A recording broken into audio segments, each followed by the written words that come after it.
it's not good enough just to be great at one thing. They want to be the perfect employee, the perfect employer. I only got that job because I'm a woman. For minority groups, generally, are more likely to feel it. What do you think managers can do to support their teams in relation to imposter syndrome? Welcome to the latest edition of Talent Conversations from eFinancialCareers. Now today I'm joined by Victoria McLean, CEO of Hanover Talent Solutions.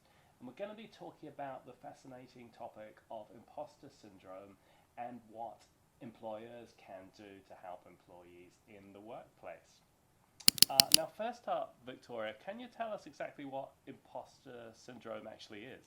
Of course, yeah. So imposter syndrome was first discovered, certainly not invented, but first discovered in 1978. And a couple of psychologists discovered that initially it was women suffered from this feeling, this internal feeling of being a phony, being a fraud. That mantra of fake it till you make it, really. I suppose that they were only in the position they were in because of external factors. So I was really lucky. I was in the right place at the right time. There was no one better to do it. Those kind of feelings, rather than accepting that actually they're there because they're good, because they deserve to be there.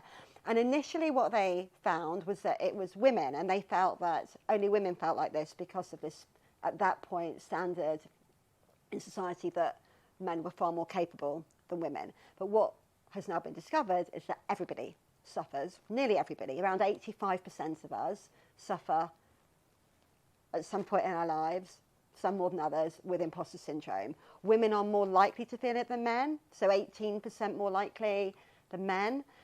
And often people from minority groups generally are more likely to feel it. But 85% really, it shouldn't be a syndrome or a phenomenon. It is much more normal than that. And I think by calling it a syndrome really downplays just how common it really is. And how does imposter syndrome actually manifest itself in the workplace specifically? And what can trigger it in a workplace environment? In terms of how it manifests, it's that feeling of, oh, I could have done that so much better. That moment when you berate yourself, and maybe you've given a presentation, and the moment you finish, you think, oh my goodness, if only I'd done that, or everybody must have thought that, rather than picking up on the good things you've done.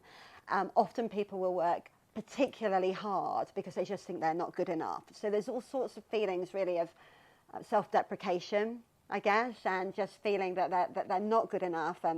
One of the ones that I've heard from many people that I've worked with, we do a lot of coaching around imposter syndrome, we run workshops and so on, and often people will say, oh, I only got that job because I'm a woman, or people only think I got this job because I'm a woman, for example, whereas actually they got the job because they were them and they were the best person for the job. But even that feeling of thinking they only got the job, thinking that everybody else thinks they only got the job for that reason, can really manifest in a way that they don't feel comfortable in a meeting, they don't want to speak up at a board meeting, they don't want to put themselves forward for a role, they don't want to apply for a promotion. All of these ways are ways that it manifests. Intrinsic things that we might have that might trigger that imposter syndrome. So anyone that's ever felt maybe like a bit of an outsider, so it could be ethnicity, religion, sexuality, disability, neurodiversity, social anxiety. So some people may be more predisposed to feeling like an imposter than others. But other things that trigger it could be things like social media, for example. We see all these posts on Instagram of people talking about the wonderful life that they lead, and often many people feel they don't measure up. But when you think about the workplace specifically, one of the things that I've seen with a lot of people is even after they get the job, they're offered a new job, or they're offered a promotion, they don't really feel like they belong in that role. It can take them months and months and months to believe they belong in that role, and therefore they feel like an imposter. Or they get a promotion to, let's say, to the board or to a senior level cohort or a committee. Again, they feel everyone on that committee deserves to be there. Everybody there knows what they're talking about. They don't deserve to be with all those experts, all those incredibly competent people. Again, that triggers that feeling of being an imposter. They don't want to then put a suggestion forward or put an idea forward.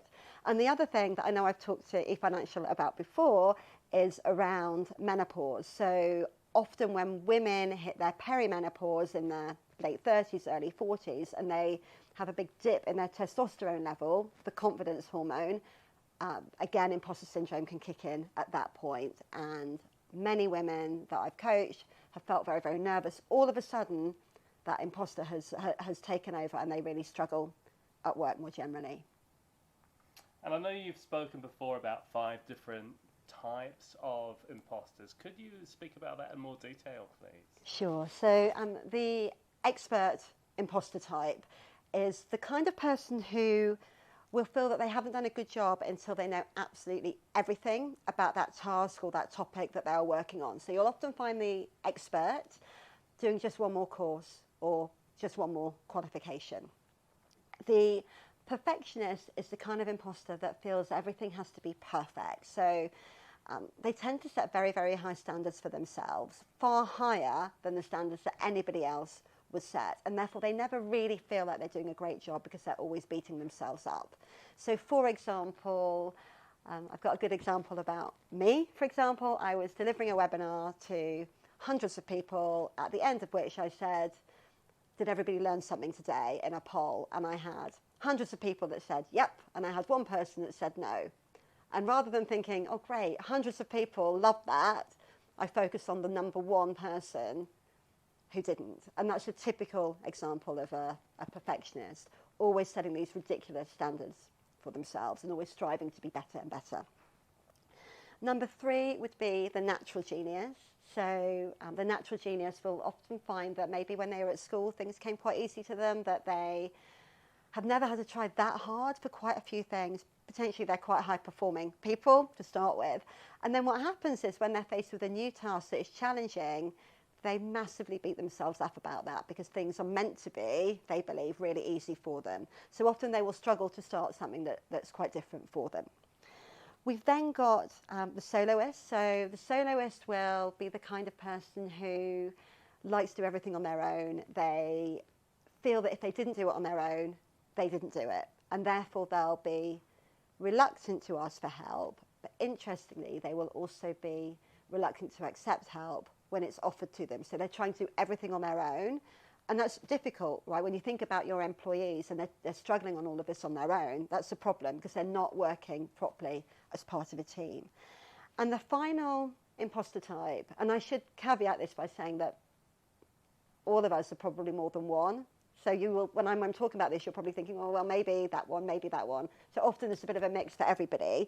The final one is a superhero imposter. So the superhero imposter will want to be good at everything. And if they're not good at everything, they really will beat themselves up once again, and that imposter totally kicks in. So it's not good enough just to be great at one thing. They want to be the perfect employee, the perfect employer, the perfect parent, the perfect husband, wife or partner, the perfect child, the perfect friend, the perfect at everything.